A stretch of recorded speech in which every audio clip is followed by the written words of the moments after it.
हाँ बोलिए। नरकटियागंज विधानसभा की सम्मानित जनता से अपील करती हूँ कि आइए हम सब मिलकर जल संरक्षण करें, जल बचाएं।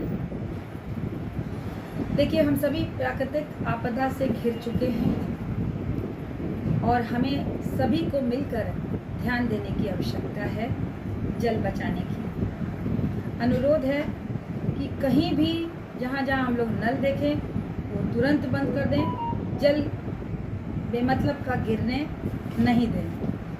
खासकर सार्वजनिक जो स्थल हैं हमारे, जैसे सभी कार्यालय हैं, रेलवे स्टेशन हैं, बस स्टैंड हैं और सार्वजनिक और जगह हैं, वहाँ पर जल का अपव्यय ना हो, इसके विषय में ज़रूर हम लोग प्रयास करें।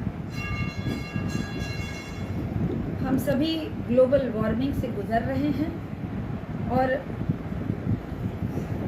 अपील करती हूँ कि जितना हो सके जल को संरक्षित करें और जल बहने से रोकें और खुद को, आगे आने वाले जनरेशन को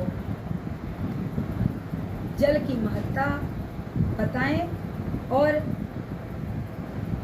जल का संरक्षण जरूर करें।